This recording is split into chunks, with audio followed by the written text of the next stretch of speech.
Nos acompaña Paul Smith, quien es CEO de the CFA Institute. Welcome to Mexico City and welcome to El Financiero Bloomberg, Paul. Thank you very much for having me. It's great to be here. First of all, I want to know, how do you see the global economic slowdown as a factor to invest, specifically in emerging markets like Mexico and also with the U.S. recession fears? Well, I think to take the last part of that question first, perhaps. I mean, it seems to most commentators that the fears of U.S. recession are a little in advance of actuality. But most people think that recession now is going to come a year and a half time, not quite now. So I think interest rates, again, the consensus is that interest rates will remain quite low for a little bit longer than people felt. So I'm not quite sure what that means for emerging markets. My sense from traveling around the world is that still US money for foreign investment is coming back to the United States. So there just isn't the capital flows into the developing world that I think there was 3 years ago, shall we say. And I can't see what's going to change that in the short run. So I think 2019 will be another poor year for developing markets, equity indices. But if you follow that logic, I think for smart investors, it's a very good time to start to invest.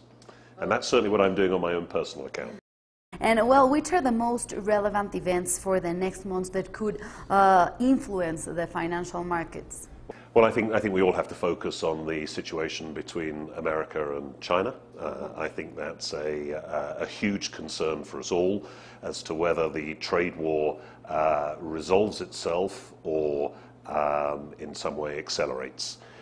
Personally, my view is that the trade dispute between America and China is something that is going to be with us for the next 10 to 20 years. But it will blow hot and it will blow cold. And I think we're about to come into a reasonably calm period. I think there will be some form of agreement that is put together. And I think worries about a global recession brought about by a trade war are likely to recede for now. But they will come back. I think the emergence of China as a global economic power is a fact of life. And so the tension, the trade tension between the US and China is something that is going to be with us for the next generation.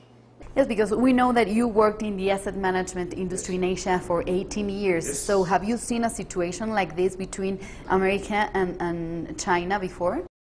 It's new. It's new because China obviously really only entered into the world's economic system about 25 years ago. So it's used the last 20 years to build its infrastructure and its financial base, and is now ready to begin to move to the next stage, which is to be a genuine global economic power.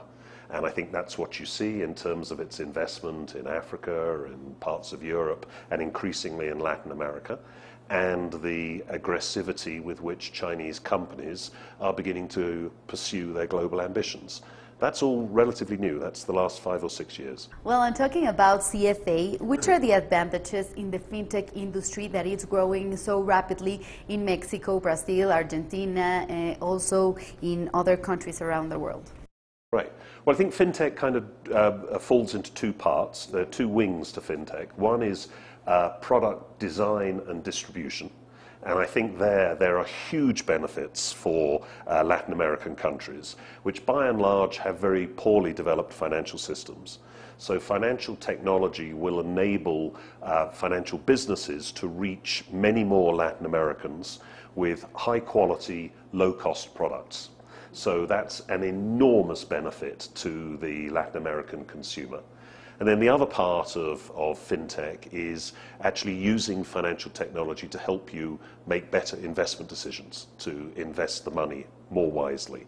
Something that the huge banks have to understand, right? I think so, and I think that's the challenge, because obviously the huge banks have skin in the game.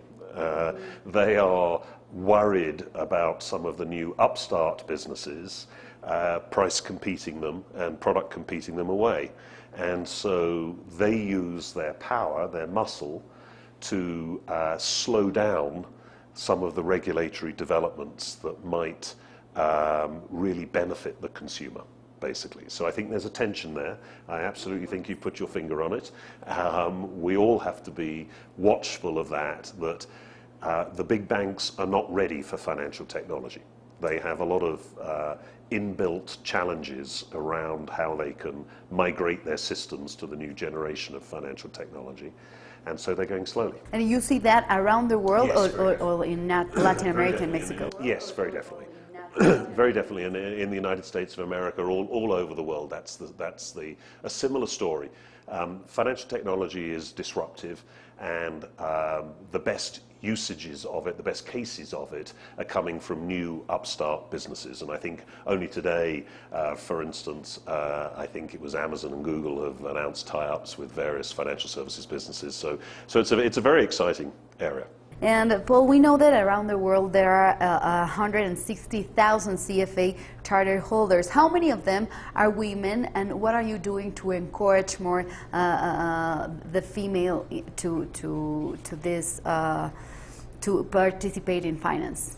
Well, thank you for asking that question, and the answer is not enough.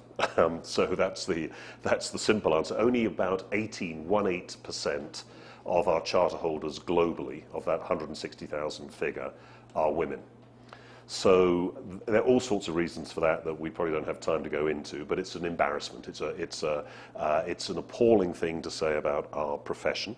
If you look at other professions, the medical profession, accountancy, the legal profession, they have much higher female participation than we do. We are overwhelmingly a middle-aged male occupation, and we need to break that. So what are we doing? Well, we're starting really with the pipeline. How are we attracting more young women into the profession? And I think there's some practical things that we can do, and we've launched women's scholarships, outreach activities in universities, and we've moved the needle on that pipeline. So 5 years ago, we only had 26% of our candidates for our qualification were women. Today, that's 32% here in the Americas. So we're doing well on that, or doing better on that. But I think the real thing that we need to do in the financial services world is to appeal to young women's sense of purpose. You know, what are you doing with your life? And what we need to talk about is the fact that what we do in the financial services world is truly noble. We help people retire comfortably, save to put their children through college. We help countries like Mexico build its rail infrastructure, its road infrastructure, its ports, its airports. That's what we do for a living. And it's really vital work for any economy. Well, congratulations, and thanks for coming to El Financiero Bloomberg. Great pleasure.